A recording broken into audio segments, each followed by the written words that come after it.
राम राम जी। आज तो देश के सदन में भी राम राम जी ही चल रहा है।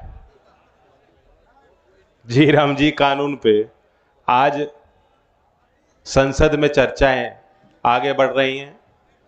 संभवतः कृषि और ग्रामीण विकास मंत्री जी उस विषय पे विभिन्न पार्टी के दल के सांसदों द्वारा उठाए गए सवालों का उत्तर भी अभी लोकसभा में दे रहे होंगे।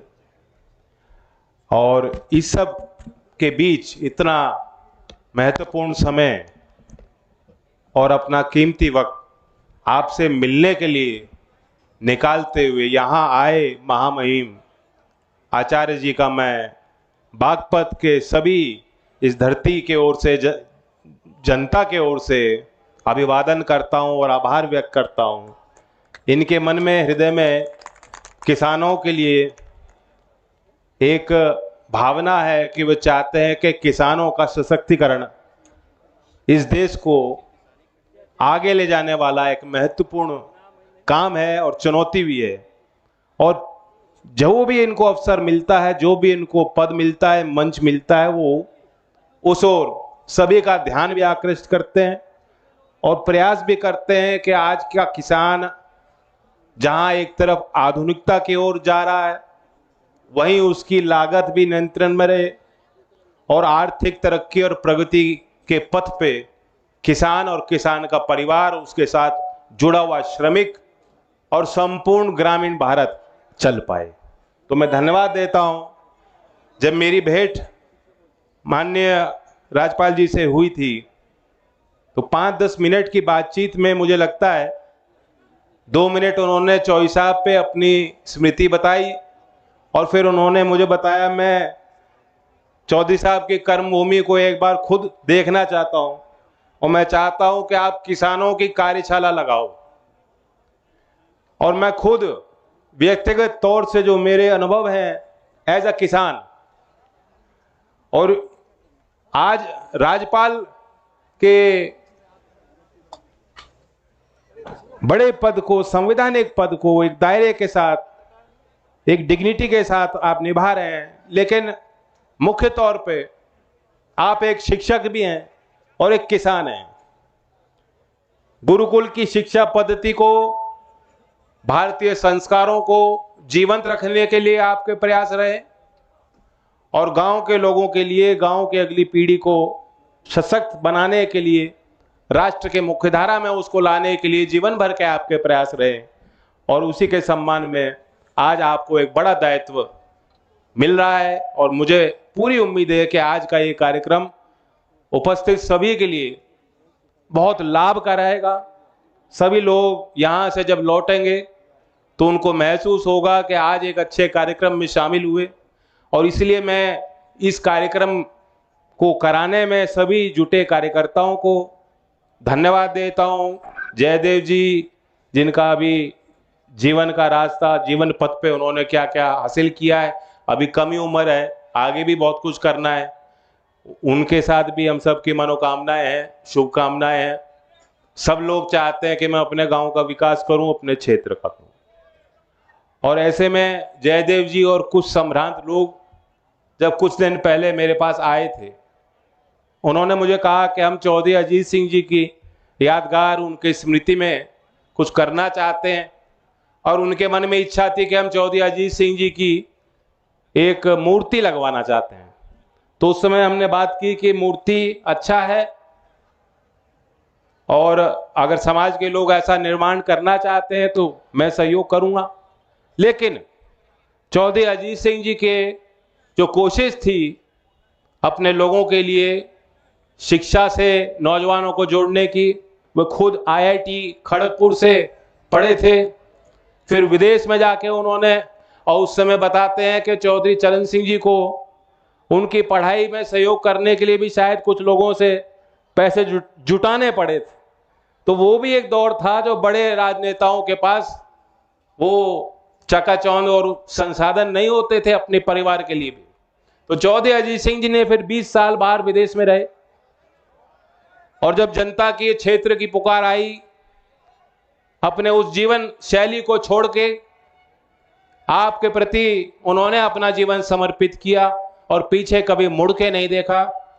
उन चौधरी अजीत सिंह जी के स्मृति में आज एक पुस्तकालय का भी उद्घाटन यहाँ शिक्षण संस्थान में हुआ है। मैं बधाई देता हूं सभी यहाँ गांव वालों को।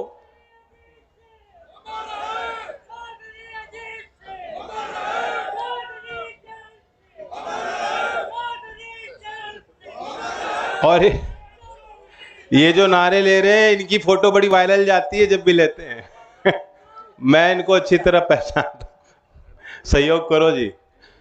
तो रुक जाओ। आज वो अवसर नारेबाजी का नहीं है। आज हमें और आपको थोड़ा ध्यान से सुनना है। कोई नवीन विचार, नवाचार और साथ साथ जो पुरानी पद्धति थी उसमें क्या आज हम लोग उपयोग कर सकते हैं। हमें विज्ञान को धारण करना है, जीवन शैली में शामिल करना है। ये हर एक नागरिक की संवैधानिक जिम्मेदारी भी है, सरकारों की भी है, जनप्रतिनिधियों की भी है कि एक वैज्ञानिक सोच हर नागरिक में उत्पन्न हो। और आज भारत जो दुनिया में नेतृत्व करने के लिए आगे आ रहा है, ताकतवर हो रहा है, शक्तिशाली हो रहा है, उसके पीछे भी हमारी युवा पीढ़ी के नवीन विचार हैं, विचारों की क्षमता है और वैज्ञानिक जो उनके जो नवाचार है, जो नई चीजें वो उत्पन्न कर पा रहे हैं, कम लागत में उत्पाद कर पा रहे हैं। ये सब कारण है कि आज भारत के श्रमिक का, भारत के युवा, भारत के का लोहा दुनिया मान रही है। तो उसी सोच को आगे बढ़ाने के लिए विशेष तौर से कार्यक्रम रखा गया। अगर आप किसानी और खेती की बात करें, जिक्र यहां गन्ने का हुआ था, लेकिन आज एक चुनौती है कि आप अपनी पैदावार कैसे बेहतर करो। और मैं जी सभी मिलकर ध्यान रखूंगा। वहां अनिरुद्ध जी रुक जाओ तो मैं आपके खेत तो देखता हूं जहां भी जाता हूं। इस बार गन्ने की पैदावार मुझे कुछ हल्की कमजोर लग रही है और ये तो आप ही बता सकते हो, किसान ही बता सकते हैं। लेकिन गन्ने से भी अलग जो दूसरी फसलें हैं उसमें बहुत ज्यादा संभावनाएं यहां दिखती हैं। बिल्कुल दिल्ली देश की राजधानी के समीप हो, एनसीआर क्षेत्र में आप हो, और मैं नहीं देख पाया, लेकिन महामहिम गवर्नर साहब मुझे बता रहे थे कि जो आज वो एक आधुनिक यूनिट देख के आए हैं, उनका कहना ये था कि ऐसा गांव में, ग्रामीण क्षेत्रों में ऐसे यूनिट, ऐसी जो प्रौद्योगिकी है, ऐसे उत्पाद के केंद्र और बनाए जाने चाहिए और उन्होंने कमी इस तरह से देखे हैं। तो ये बड़ी उपलब्धि इस पूरे क्षेत्र के लिए है। केंद्र सरकार की भी कोशिश है, कई योजनाएं, लेकिन कारण है कि बहुत लोग जो छोटे उद्यमी हैं, जो अच्छे किसान हैं, जो अच्छी खेती कर रहे हैं, बहुत इन योजनाओं की जानकारी किसानों को नहीं। अब मैं एक सवाल आप सबसे पूछूंगा, आप हाथ खड़ा करके बताना। फार्मर प्रोड्यूसर ऑर्गेनाइजेशन, यानी यहां तो वैसे ही बहुत कम जमीन के काश्तकार हैं, बहुत कम छोटे छोटे खेत हैं। आप समूह बनाओगे तभी जो मंडी में जो बड़ी ताकतें हैं, जो भाव तय करती हैं, भाव निर्धारण में उनकी बड़ी भूमिका होती है, खरीद में उनकी बड़ी भूमिका होती है, प्रसंस्करण करके आगे बेचने में उनकी बड़ी भूमिका होती है। उन व्यापार की कड़ियों में किसान की हिस्सेदारी बेहद कमजोर है और बहुत कम है, उसे बढ़ाने की जरूरत है। तो मैं सवाल पूछता हूं कि किसान के समूह के लिए एक नई व्यवस्था जो बनाई गई वो फार्मर प्रोड्यूसर ऑर्गेनाइजेशन की, एफपीओ की है। यहां कितने किसान ऐसे हैं जो किसी एफपीओ के सदस्य हैं या किसी ने बनाया हो एफपीओ? कुछ हाथ यहां बगल में खड़े हुए, इनको सम्मानित आज किया जाएगा मंच से, इस कोशिश में कि इनको देखते देखते आज जो ऐसा कर रहे हैं कल को वो ऐसा करेंगे। आज तो हाथ हिला रहे कि हम नहीं, कल को मुट्ठी बांधेंगे, कहेंगे हम भी हैं। एफपीओ के माध्यम से आज एफपीओ में जो उत्पाद हैं, समूह बना के आर्थिक तौर पे जो योजनाएं हैं उनका लाभ लेके, ग्रांट की स्कीम है, सब्सिडी की स्कीम है, आप विदेश में भी अपने उपज को पहुंचा सकते हो। आज जो कृषि का निर्यात है टोटल, उसमें से सिर्फ 25% जो प्रोसेसिंग आइटम है वो 25% का ही उसमें शेयर है। और दूसरे देशों से आप तुलना करोगे तो वहां तो 70-80% जो है प्रोसेस्ड एक्सपोर्ट होता है। तो कितनी बड़ी संभावना है इसमें। कुछ लोगों ने आकलन किया है और संभावनाएं कितनी है बताई कि 2032 तक, अगले 4-5 साल में हमारा फूड प्रोसेसिंग इंडस्ट्री 30% बढ़ सकता है। 40 लाख करोड़ का उद्योग इस देश में खड़ा किया जा सकता है और उस उद्योग से सीधा लाभ किसानों को मिलेगा। यहां मैं गन्ना उद्योग का उदाहरण देता हूं, ये तो सबको मालूम है। चौधरी अजीत सिंह जी जब पहली बार सरकार में शामिल हुए थे, मंत्री पद पे उन्होंने शपथ ली थी, तो वो उद्योग मंत्री का दायरा, वो जिम्मेदारी उनको दी गई थी। और उसके बाद उन्होंने कोशिश की कि इस क्षेत्र में औद्योगिकरण हो। लेकिन कौन से उद्योग? वे उद्योग जिनका सकारात्मक प्रभाव ग्रामीण अर्थव्यवस्था पर पड़ सके, वे उद्योग जिनका सीधा वास्ता कृषि के इकोनॉमी से, अर्थव्यवस्था पे हो, वे उद्योग जहां किसान अपनी फसल अच्छे दाम हासिल करने के लिए बेचता हो। और उन्हीं उद्योगों को चिन्हित करके उन्हें बढ़ावा देने के लिए, कुटीर उद्योग को आगे लाने के लिए, चौधरी चरण सिंह के उन महान विचारों को आगे बढ़ाने के लिए चौधरी अजीत सिंह जी ने प्रयास किया।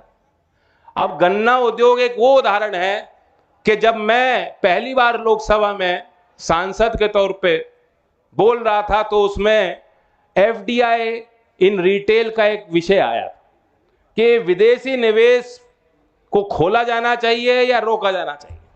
वहां मैंने ये उदाहरण दिया था कि गन्ना उद्योग, किसानों ने उसका फायदा भी देखा है। समय समय पे किसानों को संगठित होकर अपनी बात मजबूती से रखनी भी पड़ती है। लेकिन आज सबके हित में है कि उद्योग भी स्वस्थ हो, उद्योग में कार्यरत कर्मचारियों का अच्छा वेतन उनको मिले, उनकी आर्थिक सुरक्षा पे ध्यान हो, उनकी सामाजिक सुरक्षा के लिए सरकार नीतियां बनाए, हस्तक्षेप करे। और सबसे बड़ी जिम्मेदारी है कि किसान जो अपनी फसल, महंगी फसल, मेहनत की फसल, खून पसीने की कमाई जब उस उद्योग को बेचता है तो जो सर्वश्रेष्ठ दाम उस किसान को मिल सकता है, वो उस किसान को मिलना चाहिए। लेकिन निवेश जब उस क्षेत्र में होगा, अगर कृषि प्रसंस्करण के, खाद्य प्रसंस्करण के यूनिट लगाए जाएंगे, उस उद्योग को बढ़ावा मिलेगा। जैसा कि गन्ना उद्योग को बढ़ावा चौधरी अजीत सिंह जी ने दिया, तो दूसरे फसलों के किसानों को भी, जो दूसरी फसलें होती हैं, फ्रूट एंड वेजिटेबल होती है, यहाँ बागवानी का बहुत बड़ा क्षेत्र है, और फल, सब्जी और मसालों में, दूध में, उत्पाद में हमारे देश का किसान दुनिया में अव्वल है। बस उसे संगठित करने की जरूरत है। तो अगर वहां भी उद्योग स्थापित होगा तो सीधा लाभ उसका किसानों को मिलेगा। इसके लिए भी योजनाएं हैं, लेकिन उन योजनाओं की कम जानकारी किसानों को रहती है। अभी एक जो बड़ी योजना चल रही है उसमें 90,000 छोटे कुटीर उद्योग, माइक्रो एंटरप्राइजेस को सब्सिडी दी जाती है। 10 लाख रुपए तक सब्सिडी, 35% सब्सिडी देने का प्रावधान है। हो सकता है जयदेव को मालूम हो सकता है यहां जो एफपीओ जो बनाया है उनको मालूम है। पीएम एफएमई यही नाम है स्कीम का। और उससे अतिरिक्त प्रधानमंत्री किसान संपदा योजना भी, अभी जो बड़े यूनिट हैं, कोल्ड चेन है, उनको स्थापित करने के लिए एक नई योजना बनाई गई। अभी छोटे कुटीर उद्योग के लिए 2000 करोड़ का प्रावधान इसी साल के बजट में है। और ये योजना आज से नहीं है, 2021 से चल रही है। 2026 में ये योजना समाप्त हो जाएगी, इसका एक्सटेंशन के फिर विचार किया जाएगा सरकार की ओर से। लेकिन यहां कितने किसान ऐसे बैठे हैं जिनको मालूम है कि अगर मैं ऐसी फैक्ट्री लगवाना चाहूं तो मुझे 10 लाख रुपए तक सब्सिडी मिल सकती है, स्वतंत्र ग्रांट भी मिल सकता है। ऐसी कोई योजना संचालित है, देश में चल रही है, लागू है। किसानों को मालूम है? मालूम है किसी को? नहीं मालूम, हाथ हिला रहे। तो किसान की मजबूरी, किसान की नजर अपने खेत पे रहती है, अपनी फसल पे रहती है, अगली पीढ़ी पे रहती है। और इसलिए बेहद जरूरी है कि हम छोटे छोटे संगठन किसानों के बनाएं और उनको मजबूत करें। ये भी जरूरी है कि समय समय पे हम कार्यशाला लगाएं। आज आधुनिकता के इस दौर में जहां आर्टिफिशियल इंटेलिजेंस का नफा नुकसान दोनों है और हर क्षेत्र में उसकी दखल अंदाजी है, हर क्षेत्र में उसका प्रभाव है और हर क्षेत्र में जो कार्यरत लोग हैं जिनकी आजीविका उस काम से आधारित है, उनको आज समय मिल रहा है कि वो उस चीज को समझ लें। आज एआई का हस्तक्षेप खेती किसानी पे भी पड़ रहा है और आपको मालूम है बीते दिनों शिक्षा मंत्री धर्मेंद्र प्रधान जी को साथ लेकर यहीं सरदार पटेल जो उत्तर प्रदेश की राजकीय कृषि विश्वविद्यालय है उसमें एक आधुनिक लैब का हम लोगों ने उद्घाटन किया और उसमें आईआईटी रोपड़ जो एआई एंड एग्रीकल्चर में सेंटर ऑफ एक्सीलेंस स्थापित करने के लिए जिसको एक काम भारत सरकार द्वारा सौंपा गया है, उसके विशेषज्ञों को बुला के उस लैब का निर्माण कराया गया। लेकिन कितने यहाँ किसान हैं, वो लैब अभी चल रही है, वहां वैज्ञानिक उद्यमी किसान कार्यशाला लगाने की जिम्मेदारी, नए जो प्रोडक्ट आ रहे हैं जो सस्ते भी हैं सुलभ भी हैं जिनका आपका लाभ मिलेगा किसान को अगर वो अपने फसल में उनका प्रयोग करेंगे। कितने ऐसे किसान हैं जो वहां गए? कोई गया है? कुछ ही उसी कार्यक्रम में गए होगे जब मैंने बुलाया, उसके बाद नहीं गए? गए तो यही सरदार पटेल यूनिवर्सिटी देखिए, मैं उनको कहूंगा यहां भी कार्यशाला लगाएंगे, आप गए तो ये अंदर से जो झिझक है हम लोगों की, झिझक दूर करनी पड़ेगी, इन विषयों को समझना पड़ेगा। कोई कठिन नहीं है, बागपत का आदमी दुनिया में मिल जाता है। आप ये मत सोचो कि ये चीज संभव नहीं। वैसे ही मैं यहां उपस्थित किसानों के अगली पीढ़ी नौजवानों को कहना चाहता हूं, मैंने 2 महीने पहले नया कार्यक्रम चालू किया है, उसमें शिक्षा मंत्रालय और कौशल मंत्रालय दोनों मिलकर काम कर रहे हैं और आईटी मिनिस्ट्री को भी हमने साथ रखा। बिल्कुल निशुल्क मात्र 15 घंटे का एक हमने कोर्स बनाया। उसमें भारतीय कंपनी HCL, इन्फोसिस्टम, माइक्रोसॉफ्ट, नौजवानों ने माइक्रोसॉफ्ट और HCL का नाम सुना है, मेटा, नेस्कॉम, जो पूरे देश की विख्यात आईटी के क्षेत्र में कंपनी हैं, सॉफ्टवेयर बनाती हैं, प्रोडक्ट बनाती हैं, सर्विस देती हैं, सारी कंपनियों का एक समूह है, वो संगठन नेस्कॉम है। जैसे यहां इस्मा है शुगर मैन्युफैक्चरर का, या आप यूनियन बना लेते हो किसान भाई, तो वो समझो उनकी यूनियन है। उन्होंने भी हमें कोर्स दिया और बिल्कुल निशुल्क। हमने, हमारा लक्ष्य था कि 6ठी से लेके 12वीं तक जो बच्चे हैं, कोई सरकारी स्कूल में है, कोई गवर्नमेंट एडेड में है, कोई प्राइवेट में है, गांव के बच्चे हैं, उनके लिए कोर्स, ये कार्यक्रम बिल्कुल निशुल्क। 15 घंटे का कोर्स करोगे, उनको एकेडमिक क्रेडिट भी मिलेगा और माइक्रोसॉफ्ट जैसी बड़ी कंपनी, विदेशी कंपनी, बड़ी कंपनी का भी सर्टिफिकेट मिलेगा। और वो कोर्स किस विषय पे है? आर्टिफिशियल इंटेलिजेंस पे, एआई पे, उसी विधि से जुड़ा हुआ है जिसका जिक्र मैं अभी कर रहा था, जिसका प्रभाव आपके खेती और किसानी और जीवन के हर पहलू पे पड़ रहा है। कितने ऐसे नौजवान हैं जिन्होंने कोर्स यहां किया? चलो वेरी गुड। अभी मैंने भी नहीं किया, मैं भी ये कोर्स करने वाला हूं, मैं भी खुद कोर्स करने वाला हूं। और नए साल में 1 जनवरी को आप देखेंगे एक बड़ा कार्यक्रम, महत्वपूर्ण कार्यक्रम, जिसका एक बड़ा संदेश देश और दुनिया में जाने वाला है। महामहिम राष्ट्रपति के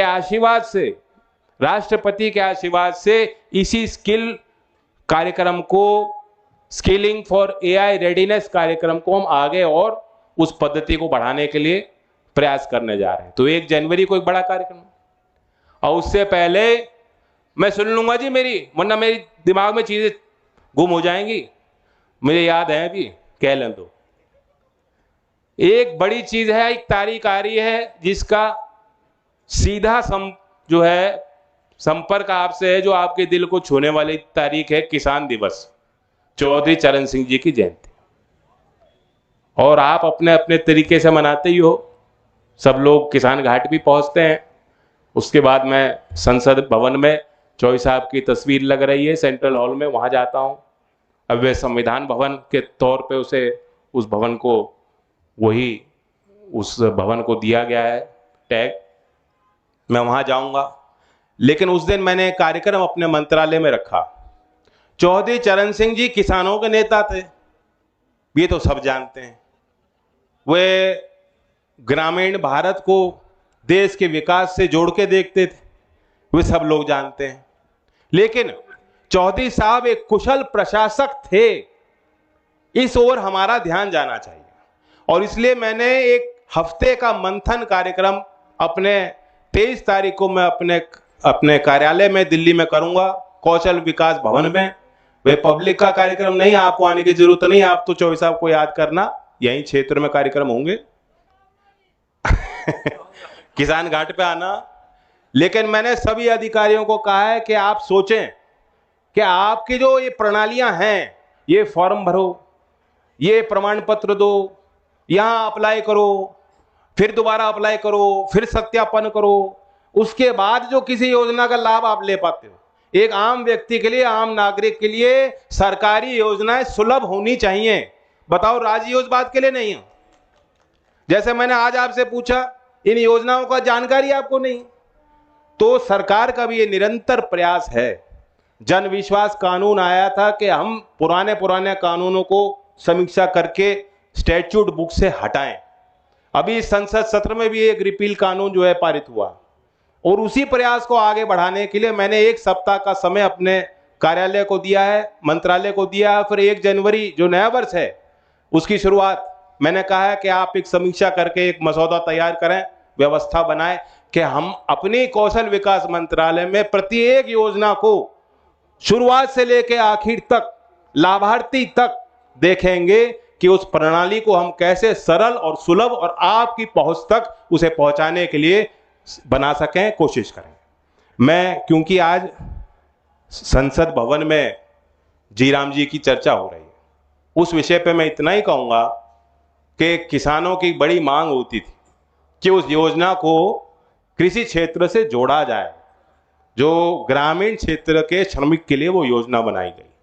समय समय पे बात उठती आई है, और एक लिहाज से देखें, जो कृषि एग्रीकल्चर सीजन के जो 2 महीने हैं साल के कैलेंडर से, इस कानून का प्रस्ताव यही है कि उन 2 महीनों में वो श्रमिकों को उस योजना में काम ना दिया जाए, ताकि जो खेतीहर मजदूर हैं, जो आप खेत में जो किसान के साथ मिलकर काम करते हैं, उनकी उपलब्धता खेती और किसानी के लिए बढ़ सके। तो इसका सीधा लाभ किसान वर्ग को मिलने जा रहा है, हमारे प्रोडक्शन को मिलने जा रहा है, और उसी कानून की चर्चा अभी संसद में चल रही।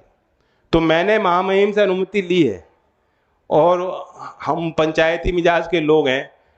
मैं एक चौधरी चरण सिंह द्वारा एक किताब जो शिष्टाचार उन्होंने लिखी थी, सबको ही ध्यान होगा, ये उन्होंने उस समय लिखी थी जब वो खुद जेल में थे, और उस समय जो जेल के अंदर थे लोग इमरजेंसी के विरुद्ध, उन नेताओं को यह एहसास नहीं था कि कभी भी वो शायद बाहर आ पाएंगे और लोकतंत्र दोबारा इस देश में स्थापित हो पाएगा कि नहीं। तो उन्होंने अपने परिवारजनों के लिए, अपने पीढ़ियों के लिए, आगे लोगों के लिए, नौजवानों को प्रशिक्षित करने के लिए वो किताब लिखी थी।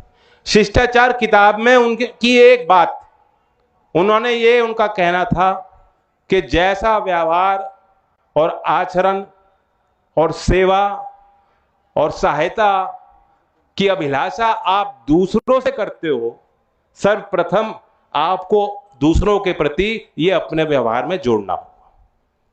और यही आपका प्रमाण पत्र है जो जीवन के रास्ते में, जीवन के पथ में आपके काम आएगा। जो कोई नवीन व्यक्ति आपसे मिलेगा तो उसी प्रमाण पत्र को देख के, आपके व्यवहार को देख के आपको आंकेंगे। तो ये चौधरी साहब के लिखे गए वो शब्द मुझे लगता है कि आज बहुत प्रासंगिक हैं। आज हमारे बीच एक बड़ी शख्सियत हमारे बीच है, और समय निकाल के महामहिम गवर्नर साहब आए हैं, राज्यपाल जी, मैं उनको धन्यवाद करता हूं। और खेती के विभिन्न पहलुओं को, प्राकृतिक खेती को बढ़ावा देने के लिए जो नए नए रोग आ रहे हैं, नई विधियां आ रही हैं, उनको कैसे हम उपयोग करें, और जलवायु परिवर्तन का इतना महत्वपूर्ण विषय आज धुंधसी हमें दिखाई दे रही है। तो उस नए चीजों को लेते हुए, चुनौतियों को देखते हुए किसानों को क्या करना है, उस पे अपनी बात रखना चाहेंगे। बहुत लंबा अनुभव इनको है और इनके मन में एक ये टीस है, वो चाहते हैं कि किसान इस पद्धति को समझें। तो मैं आपसे आग्रह करता हूं, क्योंकि मुझे वहां पार्लियामेंट में जाना है और पार्टी का विप है, पार्टी के हमारे प्रतिनिधि भी वहां बोलेंगे, हमारे इसी क्षेत्र के सांसद भी इसलिए इस मंच पे उपस्थित नहीं है, तो उस कार्यक्रम के नाते मैं आपसे आज्ञा लेता हूं। लेकिन आप सब यहाँ जो है इस कार्यक्रम की शोभा को बढ़ाते रहना, और मुझे पूरी उम्मीद है कि जैसा आशीर्वाद आपने हमेशा दिया आप देंगे और महामहिम राज्यपाल जी के स्वागत में और उनके बोले गए शब्दों को अपने व्यवहार में शामिल करेंगे, अपने पद्धति में शामिल करेंगे। इन्हीं शब्दों के साथ जय हिंद, जय भारत।